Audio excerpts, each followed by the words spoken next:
Viewers, the Middle East is on the edge as Israel has carried out strikes on Iran's nuclear program early Friday, with blasts heard in Tehran and several areas. Iran has also retaliated to the attack, fired 100 drones towards Israel, who has declared a state of emergency, saying the country expected retaliation. Prime Minister Benjamin Netanyahu has said that the strikes were part of Operation Rising Lion and said that Iran was a threat to Israel's very survival.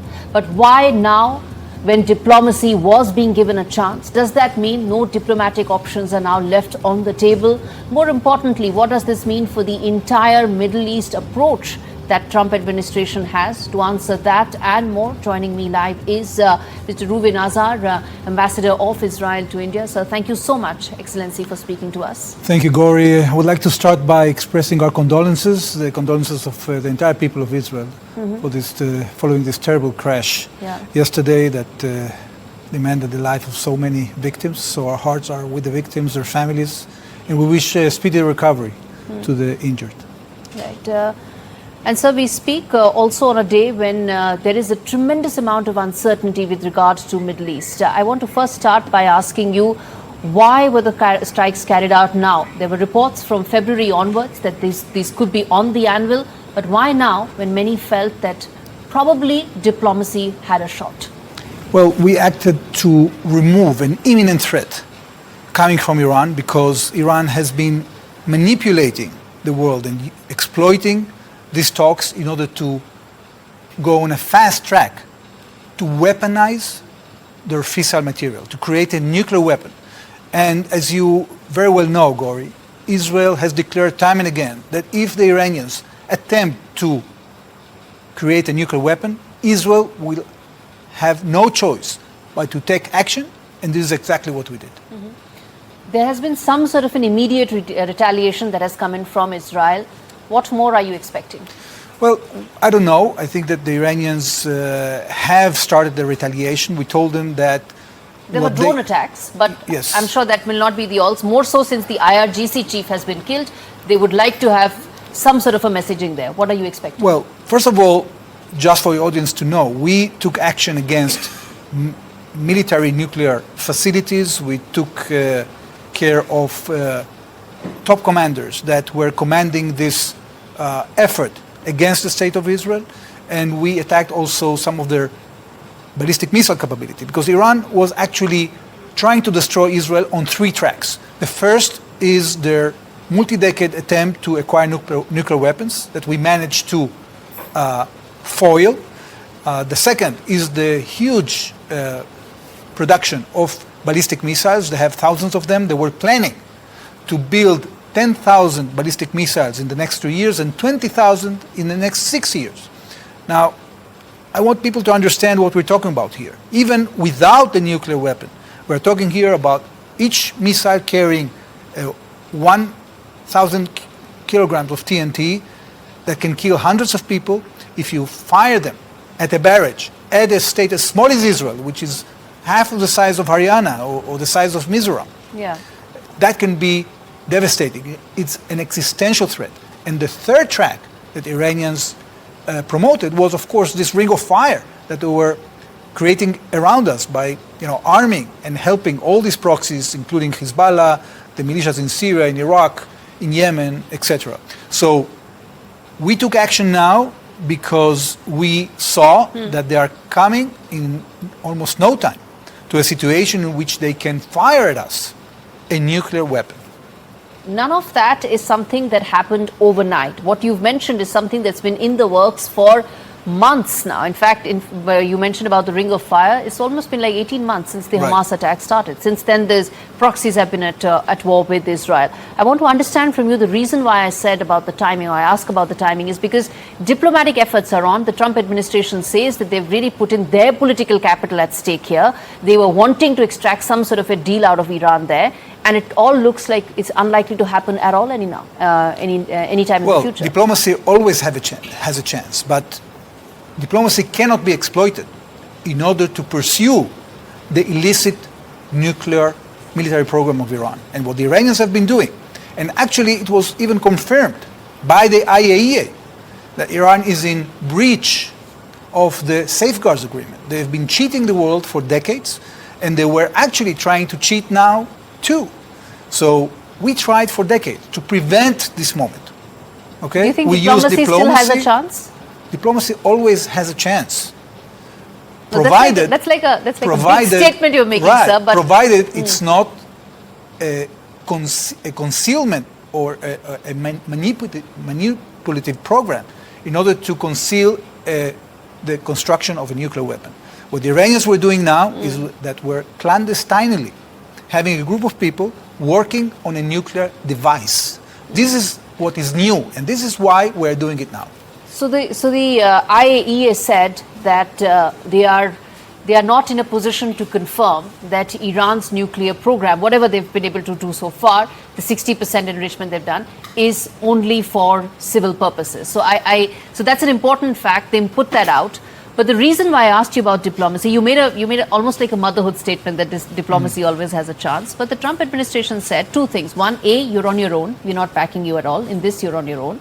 And B, that you've shut the door to any diplomatic options whatsoever. Your thoughts? Well, first of all, they didn't say we are on our own. What they said is that they support the legitimate right of Israel to work alone, to defend itself against this threat. And that you are working alone then? We are, yes, but no, it's different. When you say that you're on your own, it means or insinuates that we don't support you. But it's the contrary. We are in sync with the United States. The United States supports our action. And actually, the United States has warned Iran not to escalate and not to try to attack American targets. And this is completely legitimate. We are an independent nation, and we are entitled to defend ourselves by ourselves, and we are grateful to our American friends that have been so supportive in supplying to us the means that we need to defend ourselves. Where do you see this escalation now going, both on the diplomatic aspect and also the military aspect? This follows after tensions between Israel and Iran really escalated last year, and now 12 months later, they seem to have escalated quite significantly. So how do you see this now going forward, both on the diplomatic track, which a lot of people feel is now pretty much frozen, and also the military expectation in terms of retaliation? Well, first of all, it wasn't just an escalation. There was a brutal attack on Israel on the 7th of October.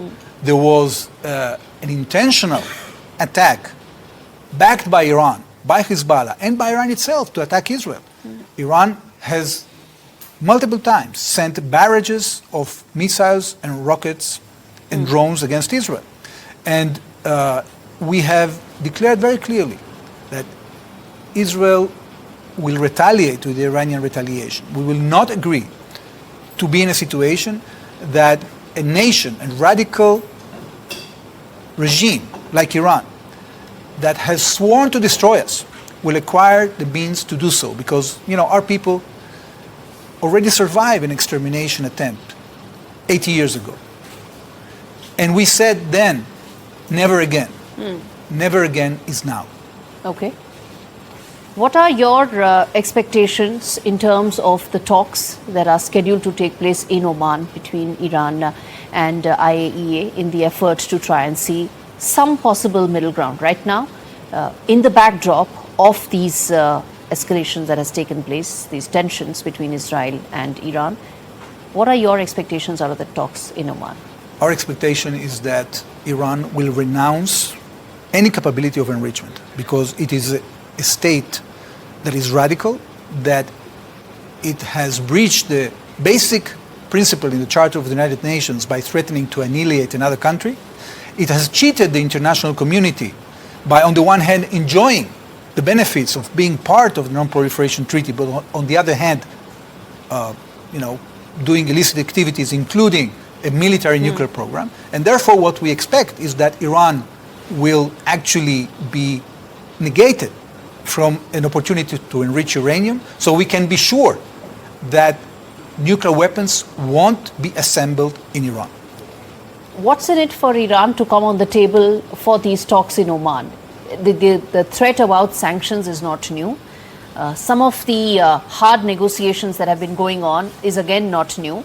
The posturing by America that they vacated their non-essential staff from Baghdad and several other areas, again, many feel could be posturing. what is in it for Iran to really come on the table? And the reason why I ask you this is because unless those talks lead to something positive, we are back to talking about these tensions and the uncertainty that it puts the entire region in. Well, what is new is that the IAEA has determined, that Iran has breached the safeguards agreement. It means that Iran has actually undeclared activities that are connected to the nuclear program that they have concealed from the IAEA.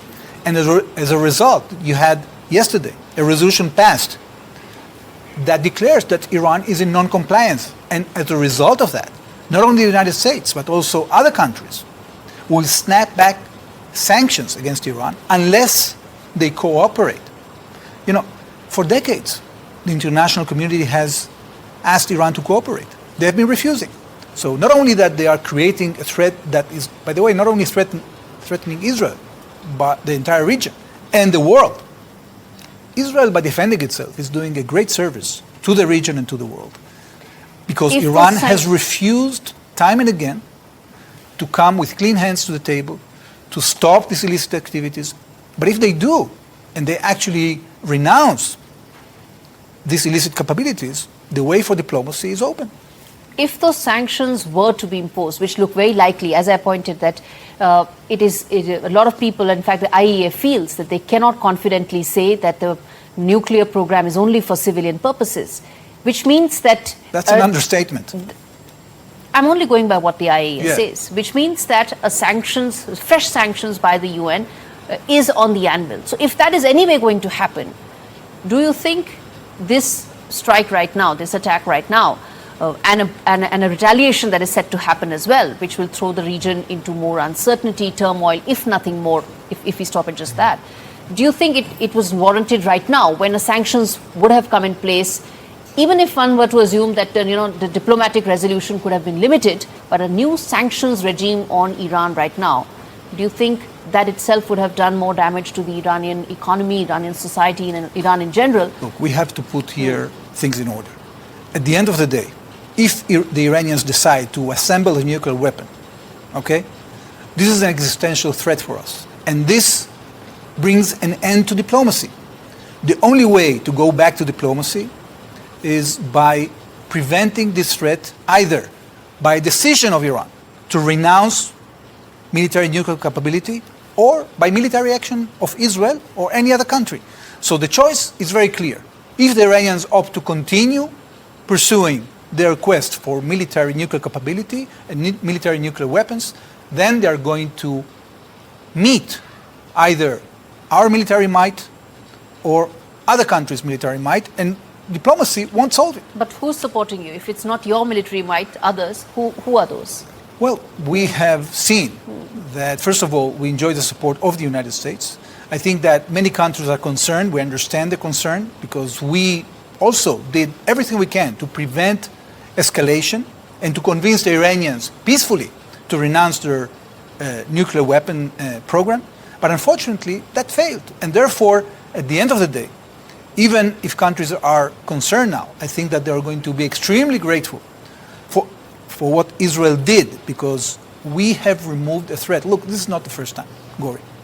Yeah. And we saw this in the past. Saddam Hussein tried to acquire nuclear weapons.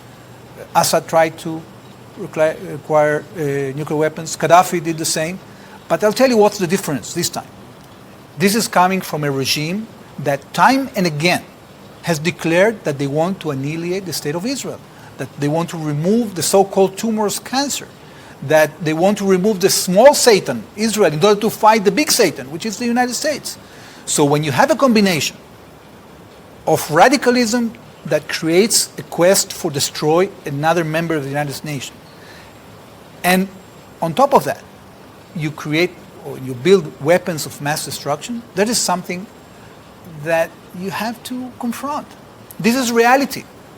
So as much as we want to give diplomacy a chance, when you have a player that acts so irresponsibly, that is so radical, that is sworn to destroy you, you have no choice but to take the measures to defend yourself and to neutralize the threat. Final question, sir, which is that America did evacuate its non-essential staff in its embassy in Baghdad, and these recent strikes that have taken place, it adds to another layer of tension and uncertainty in the region.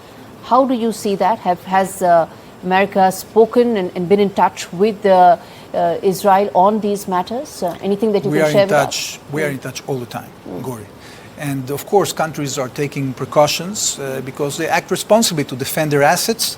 I want to remind you that following the Abraham Accords, Israel is now much more in sync with the Central Command of the United States in the region. We are coordinating our air defenses. We are working with other countries in the region in order to protect the skies of the region. This coordination is essential for our security and for the security of the region as well. All right, we leave it there, sir. Thank you so much for you. speaking to NDTV. Thank you so much for taking out the Gaurie. time. All right, viewers, that of course was a very special conversation with the Israeli ambassador to India, Reuven Azar, who connected the dots for us, explained Israel's rationale for the attack, and also spoke about what kind of a possible retaliation that may come in from Iran. Thank you so much for watching that very special conversation.